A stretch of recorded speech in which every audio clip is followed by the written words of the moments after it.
Beverly Hillbillies.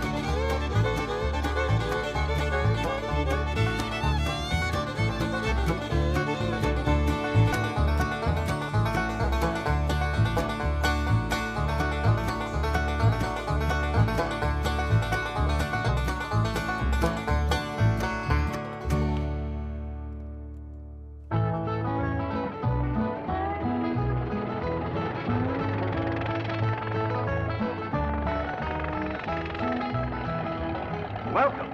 Welcome. Howdy. Well, now, ain't that handy? That, Pa? Way the road takes a bend in here, runs right by the front door. No, Mr. Clampett, this is your driveway. It goes with the house. Is this thing a highway? Oh, yes, indeed. It was built by John Barrymore, one of our finest actors. Pretty fair stonemason, too. Hey, Jed! This here is dandy soil.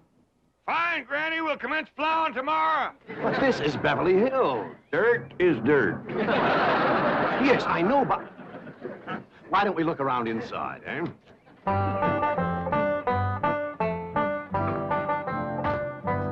Well, here we are. I hope you're going to like this place I picked out for you. It may be a trifle larger than what you're used to, but I feel a man with $25 million in my bank should live in a manner that... Come in, this is your home.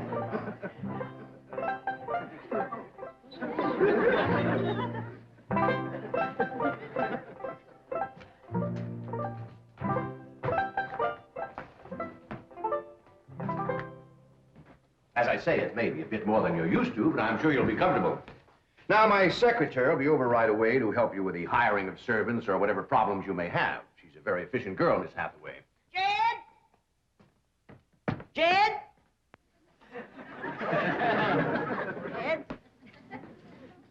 You and Jethro fetching my stove so I can get some victuals to cooking? Oh, you have a beautiful stove. Thank you. Fetch it in, Jed. You scare up some wood, Elly. No, I mean you have a stove already installed in the kitchen. Where's that? I'll show you. Excuse us. Ellie, you go with Granny. She'll still need you to fetch some wood. Sure, Pa. Uncle Jed, guess what? There's a whole nother house up here. Jethro, come down from there. Like as not that belonged to somebody else. Darn. This is your kitchen. Oh, and here's the stove.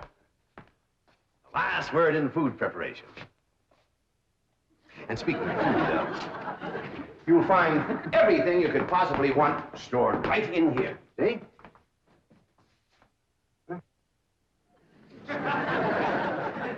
Well, I'll leave you ladies to your culinary delights. Au revoir. Bon appetit. Talks gibberish. You seem to set a great deal of store in this here stove, Granny. Well, we'll see.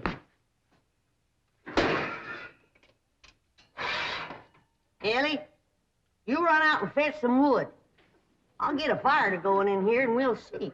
Jethro, I hope it's all right for you to be missing school. Oh, sure, Uncle Jed. They ain't straight in the 5th grade. You're in the 5th grade already? Starting this year. Yeah, it don't seem like no time at all since I went with your ma to get you started in the 1st grade. You was 6 years old. No bigger than that. We drove clean over to Oxford so you could go to the same school your pa went to. You wouldn't know that town today, Uncle Jed. Oxford? Yes, sir. Well, that town has growed and spread out and built up and just kept getting bigger and bigger. Where today, why, I bet you there must be at least 3 or 4 dozen people living there. A place like that's all right to visit, but I wouldn't want to live there. Can I be of any assistance?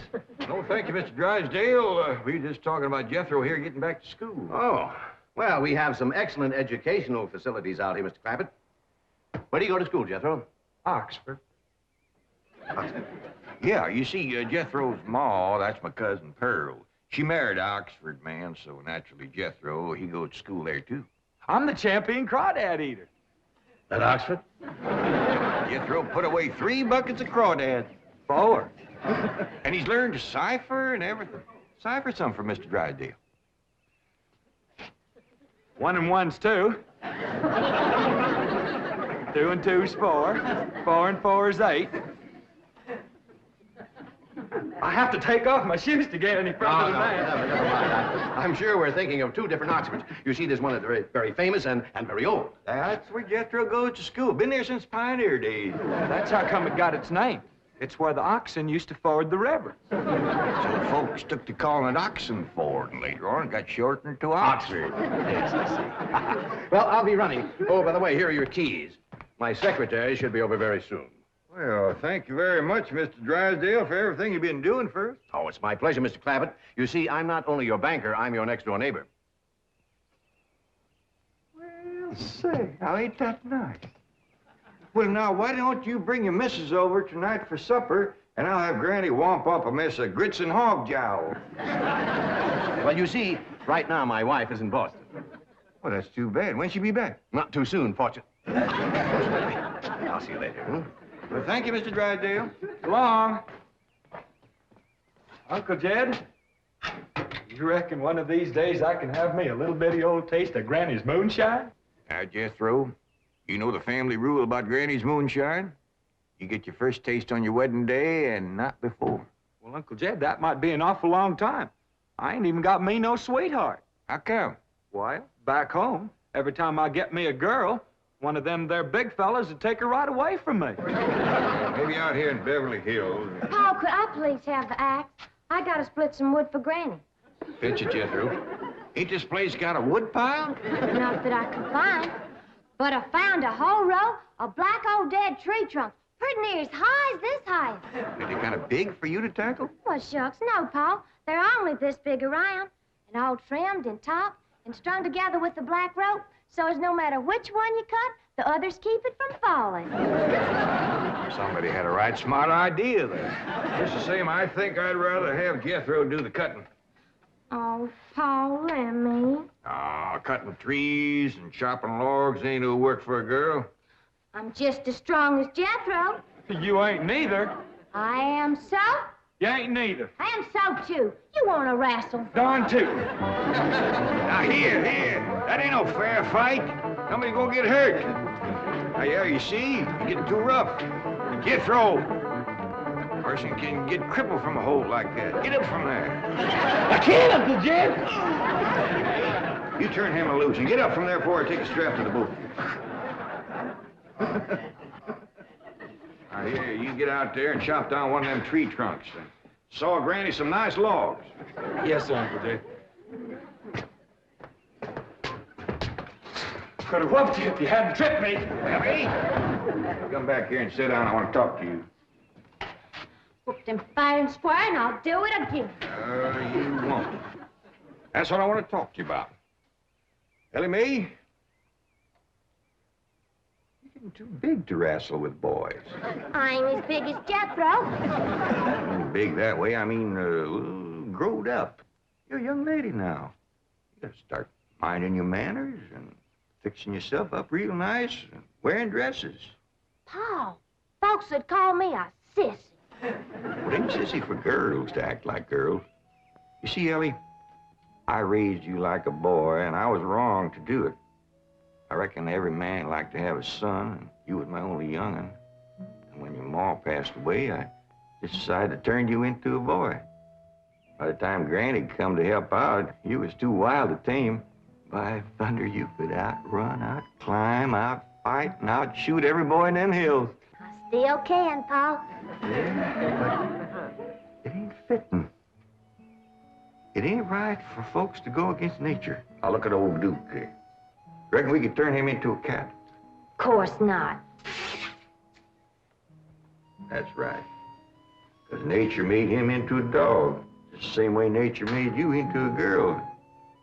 Here lately, she's getting more and more positive about it. You mean my years is growing? No, nothing like that. You're pretty. Oh, Paul. I know you don't like it when I say that, but you like it when the young fellas around here come in saying it, and they will. Only they'll probably be using words, fancy words I won't even understand. But Elly May, ain't nobody can ever tell you how pretty you really are, except me. You're the living picture of your ma.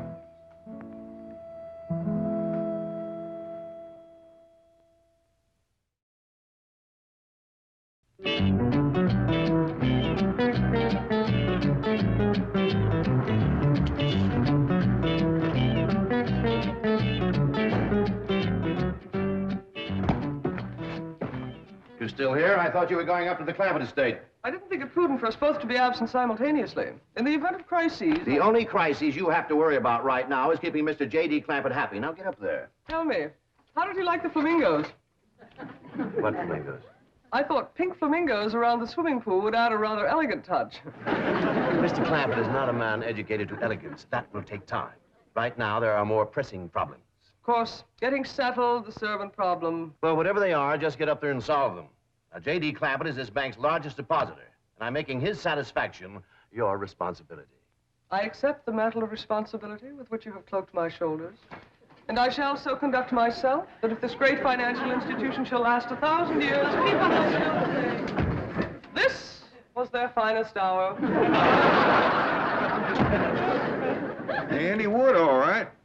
Got a lot of pitch and tar in it. Ought to burn real good. Yeah. That flimsy grate holds up. Granny, this is the top of that tree trunk. You want I should split it up, too? No, just leave it outside. Yes, sir. This place ain't even got a wood box. Yeah, folks don't need much wood out here. Remember what Pearl says? It don't get cold. Yeah, I remember. It might not get cold in the day, but it sure freezes solid at night. How you know? I'll show you how I know. Every bit of food in this here storage bin is froze harder than a rock. Yes.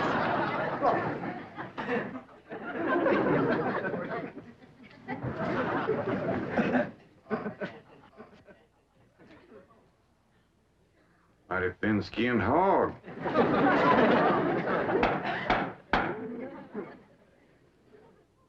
But I'll be doggone. Take me 2 days to thaw out that ham before I can ever cook it.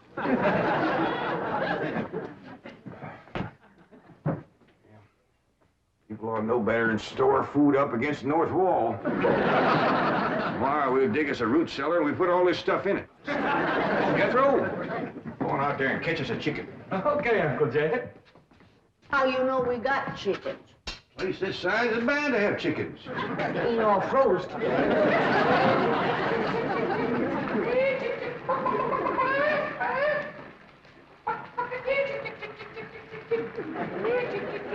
Chick, chick, chick, chick, chick, chick, chick.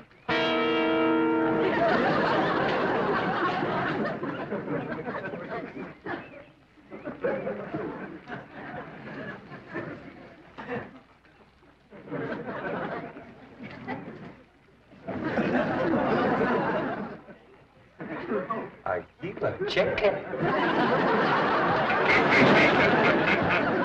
Here's that bucket. You want it? You take it, Ellie. See if you can find a creek. I gotta have some water. You know a pump on this place? It ain't even got a well. Uncle Jed, Uncle Jed. Yeah, boy, did you find a chicken? I found something. I ain't sure if it's a chicken, a goose, a duck, or what. Where is it? I couldn't catch it. That thing can outrun a jackrabbit. There ain't no goose or duck. Must be a chicken. If it is, I was right about things growing bigger out here. That thing was this high. Chicken? Ah, Jethro.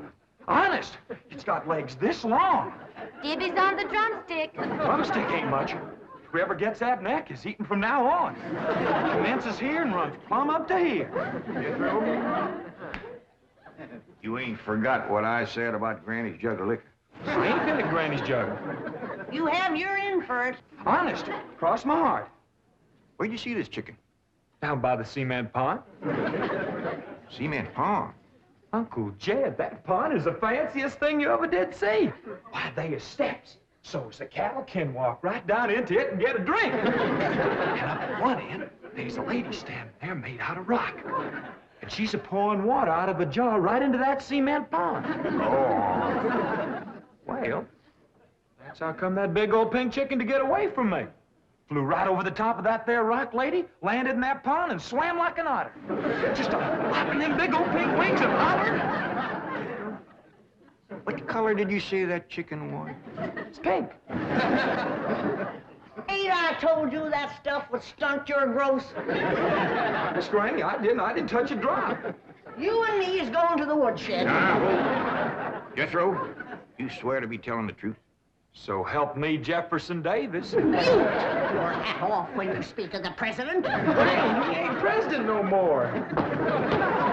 I'll have no Yankee talk in my kitchen. Now, Jethro, you and me is going back out there and corner that chicken. Granny, you get your fire to going. Elly May, you sweep up out front and keep your eyes open for that Miss Hathaway. I'm counting on her to take you in here and get you in the right kind of clothes. Come on. Chicken.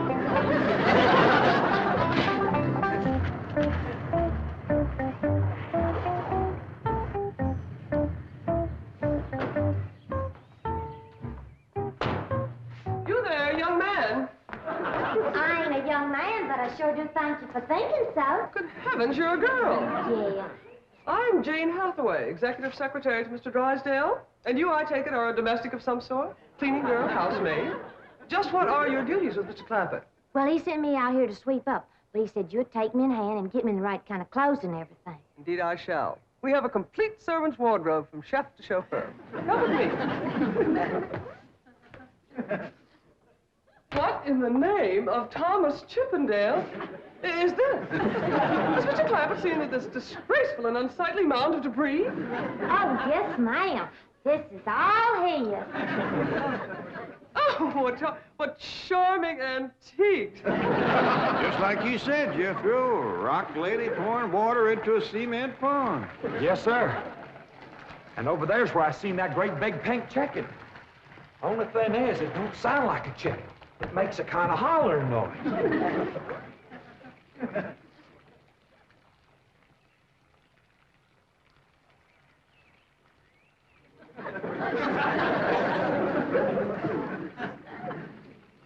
Reckon you'd make a hollering noise, too, if you was to lay egg like that. Man, oh, man. That's what I call an egg. And you won't have to worry about food now. Wait till she cooks this.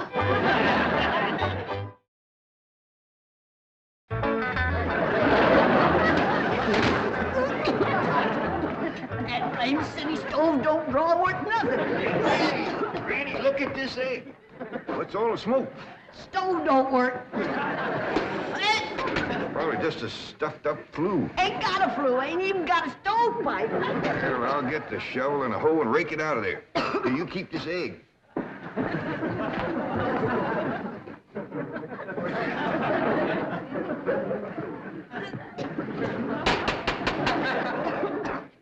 Just like everything else out here. Froze solid.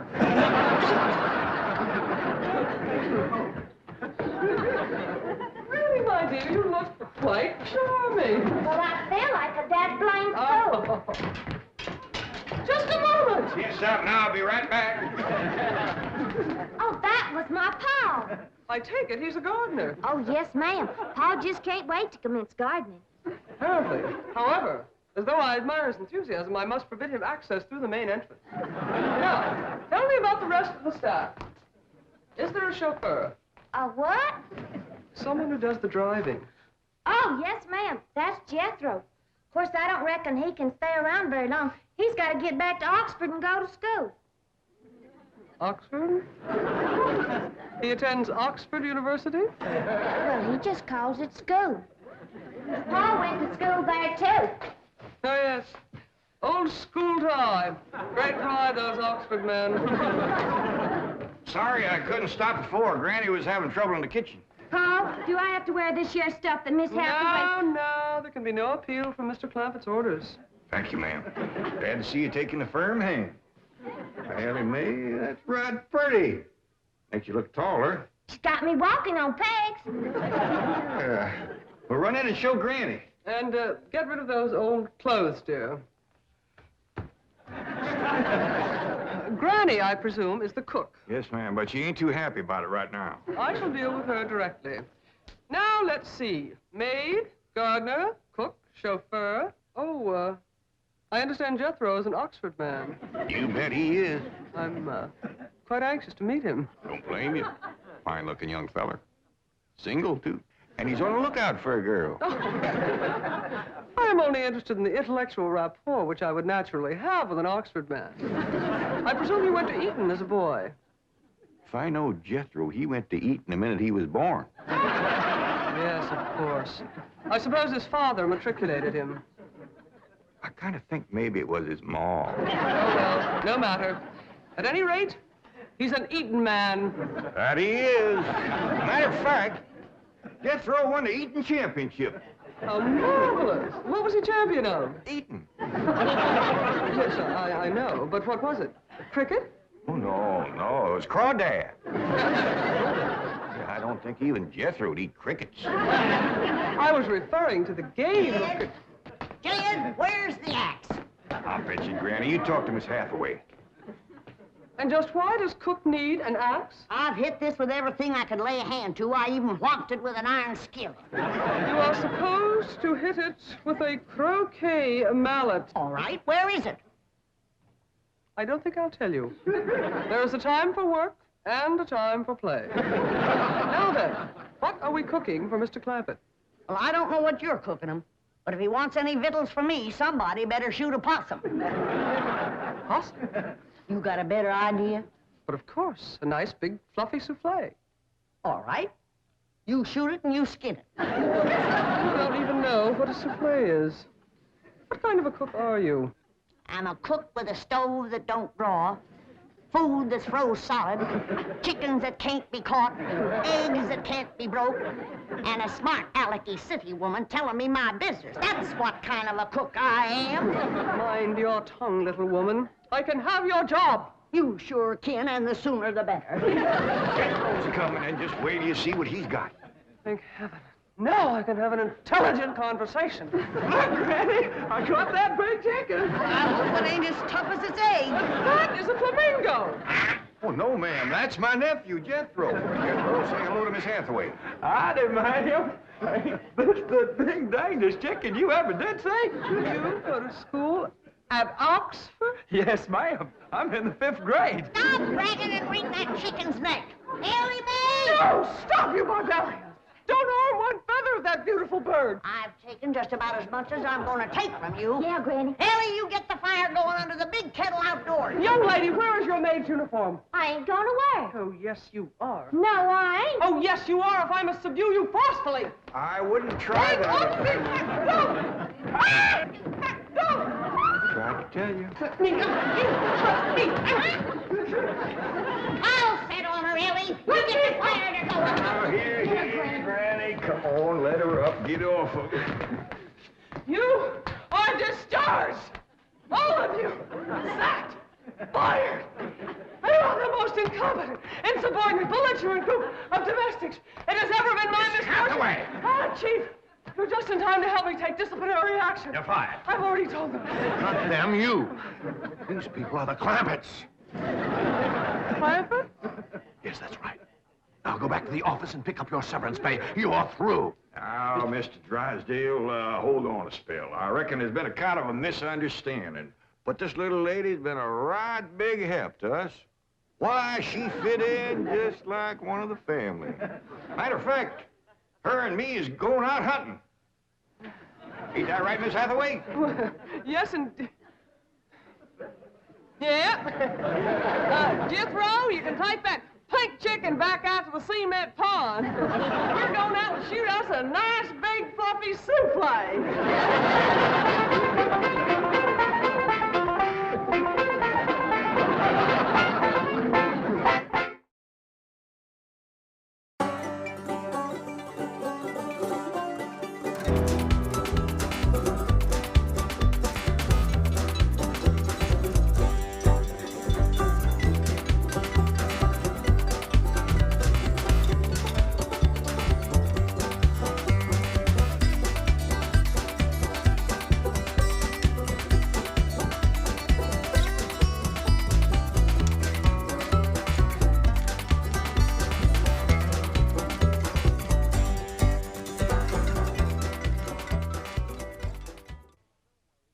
This has been a Filmways production.